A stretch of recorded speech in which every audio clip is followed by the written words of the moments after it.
Assalamualaikum, apa kabar anak soleh dan soleha?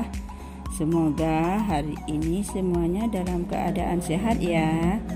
Hari ini kita akan belajar tema 2, subtema 2, bermain di rumah teman, pembelajaran 2. Sebelum memulai pembelajaran hari ini, mari kita membaca basmalah terlebih dahulu. Bismillahirrahmanirrahim. Selamat menyaksikan video pembelajaran berikut ini. Ketika sedang asik memetik jambu, Dayu dan Mei datang. Mereka bergabung bersama Benny dan teman-teman. Mereka memakan jambu bersama-sama. Setelah itu mereka bermain lingkaran simpai. Nah, anak-anak pasti sangat menyenangkan ya bisa bermain dengan teman. Nah, anak-anak, ini ada 4 pertanyaan terkait dengan Benny dan teman-temannya. Ada yang masih ingat tidak? Kita langsung saja ke nomor 1 ya. Apa yang digunakan Benny dan teman-teman dalam bermain lingkaran simpai? Benny dan teman-temannya bermain lingkaran simpai menggunakan simpai. Nomor 2, benda apa yang digunakan Benny dan teman-teman dalam memetik jambu? Benny dan teman-temannya memetik jambu menggunakan galah atau genter, biasa kita sebut ya. 3, bagaimana bentuk benda-benda tersebut? Nah, bentuk genter dan simpai itu mempunyai masing-masing bentuk. Kalau simpai itu dia berbentuk seperti lingkaran, sedangkan galah itu bentuknya memanjang dan bulat, atau biasa kita sebut dengan tabung. Lalu nomor 4, bagaimana wujud benda-benda tersebut? Nah, wujud benda simpai dan galah itu adalah benda padat. Seperti apa itu benda padat? Mari kita belajar tentang benda padat ya. Benda padat. Benda padat banyak terdapat di sekitar kita. Benda padat mempunyai bentuk tetap. Ukuran benda padat juga tetap. Contoh benda padat adalah simpai. Jika dipindahkan dari meja ke lantai, bentuk dan ukuran simpai tidak akan berubah. Jika simpai dipindahkan lagi ke lemari, bentuk dan ukuran simpai juga tidak akan berubah. Adapun dipindahkan ke berbagai tempat, bentuk dan ukuran benda padat akan selalu tetap. Nah, seperti dengan galah tadi anak-anak. Galah jika kita taruh di gudang, maka akan bentuknya sama seperti pada saat kita bawa ke halaman untuk memetik jambu, bentuknya dan ukurannya sama. Paham ya tentang benda padat? Kalau sudah paham, mari kita jawab pertanyaan-pertanyaan berikut ini. Tulislah jawaban dari pertanyaan berikut. 1. Bagaimana bentuk benda padat? 2. Bagaimana ukuran benda padat? 3.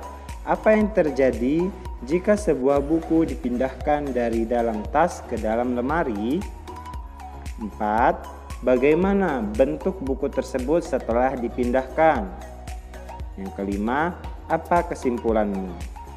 Nah, anak-anak, silahkan kalian kerjakan 5 pertanyaan ini di buku tulis ya. Amatilah benda-benda berikut di rumahmu. Manakah yang termasuk benda padat? Berilah tanda centang pada kolom yang sesuai. Nah, anak-anak, ini ada 10 nama benda yang ada di rumah kita. Sekarang kita lihat ya, apakah itu benda padat atau bukan benda padat. Kita lihat nomor 1. Kursi. Kira-kira kursi benda padat atau bukan ya? Ya, kursi adalah bentuk benda padat. Karena ketika kursi kita taruh di halaman ataupun kita taruh di meja makan, maka bentuk dan ukurannya tetap. Lalu yang nomor 2, meja. Apakah meja termasuk benda padat juga? Iya, sama halnya dengan kursi. Meja juga adalah benda padat. Sedangkan nomor 3, kita lihat minyak. Minyak apakah termasuk benda padat? Bukan ya anak-anak. Minyak ketika kita pindahkan ke dalam botol, maka minyak akan berubah bentuk seperti botol atau juga seperti kaleng. Minyak ketika ditaruh di dalam kaleng, maka bentuk minyaknya juga akan berubah seperti kaleng. Nah, sama halnya dengan kita taruh ke atas piring, maka bentuknya juga akan berubah. Karena bentuknya berubah, maka minyak bukan termasuk benda padat. Kita lanjut ke nomor 4, vas bunga. Nah, vas bunga adalah termasuk benda padat karena ketika kita taruh vas bunga di atas meja, maka bentuknya akan sama ketika kita taruh di atas lantai. Paham ya? Lanjut ke nomor 5, televisi. Nah, televisi juga termasuk benda padat. Lalu nomor 6 dan sampai dengan nomor 10, kalian kerjakan di buku tulis. Manakah di antara benda ini yang merupakan benda padat atau justru malah bukan benda padat? Nah, anak-anak, pernahkah kamu bermain di rumah teman seperti yang dilakukan Benny dan yang lainnya? Pernah ya? Bagaimana sikap kamu ketika bermain di rumah teman? Pastinya kita harus menjaga sopan santun karena kita berada di rumah teman. Berilah tanda centang pada sikap yang menunjukkan mematuhi aturan atau tanda silang untuk sikap yang tidak menunjukkan mematuhi aturan. Nah, anak-anak, kita lihat yang pertama. Memasuki kamar pribadi orang lain tanpa izin. Kira-kira itu menunjukkan mematuhi aturan atau tidak ya? Ya, itu adalah sikap yang tidak menunjukkan mematuhi aturan. Nah, kita harus ketika kita masuk ke kamar pribadi orang lain, maka harus izin terlebih dahulu. Jangan kita asal masuk saja. Yang kedua, mengetuk pintu dan mengucapkan salam ketika datang. Nah, ini adalah termasuk sikap yang menunjukkan mematuhi aturan ya. Ketika kita ingin bermain ke rumah teman, maka kita harus mengetuk pintunya terlebih dahulu dan mengucapkan salam ketika datang. Tidak boleh langsung masuk saja ya. Lalu yang ketiga, tidak mengambil barang sembarangan. Nah, ini adalah sikap yang menunjukkan mematuhi aturan. Ketika kita berada di rumah orang lain ya, di rumah teman, maka apapun yang kita ambil harus izin terlebih dahulu dengan pemilik rumahnya atau dengan temannya.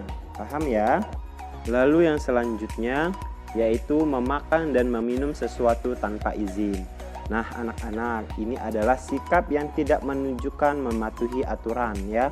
Karena kalau kita ingin makan atau meminum sesuatu harus izin terlebih dahulu. Tidak boleh langsung mengambil, sama seperti pada nomor 3 tadi, tidak mengambil barang sembarangan. Apapun yang kita ambil itu harus izin terlebih dahulu. Lalu yang terakhir, tidak membuang sampah sembarangan. Nah, ini adalah sikap yang menunjukkan mematuhi aturan. Dimanapun kita berada, kita tidak boleh membuang sampah sembarangan. Nah, anak-anak, bacalah teks percakapan berikut ini ya. Benny, Lani, aku lihat dari tadi kamu bolak-balik ke halaman belakang. Ada apa? Lalu Lani menjawab, aku mencari tempat sampah, Benny. Aku mau membuang sampah makananku. Lalu Benny, lebih baik langsung tanya saja ke Udin. Lani, oh iya ya, Udin. Lani memanggil Udin. Udin, iya Lani, ada apa? Lani, tempat sampahnya di mana, Udin? Aku mau membuang sampah makananku. Udin, Oh, mana sampahnya? Biar aku bantu membuangnya ke tempat sampah. Lani, wah terima kasih banyak Udin. Nah anak-anak, itu tadi percakapan antara Lani, Beni, dan Udin. Apa yang diceritakan pada teks percakapan di atas? Nah, percakapan tadi menceritakan tentang Lani yang ingin membuang sampah. Kalau ingin membuang sampah, tidak boleh membuang sampah sembarangan ya anak-anak, harus di tempat sampah. Bagaimana menurutmu sikap Lani, Beni, dan Udin? Lani, Beni, dan Udin adalah anak yang baik. Mereka tidak membuang sampah sembarangan dan saling tolong menolong. Apa yang patut ditiru dari sikap mereka? Nah, karena Lani, Udin, dan Beni adalah anak yang baik, sikap yang patut kita tiru adalah yang pertama, tidak membuang sampah sembarangan. Ya. Lalu yang kedua, saling tolong menolong ketika contohnya pada saat Lani ingin membuang sampah, lalu si Udin menolong Lani membuang sampah. Nah anak-anak, sekianlah pembelajaran kita hari ini. Sampai jumpa di video selanjutnya. Wassalamualaikum warahmatullahi wabarakatuh.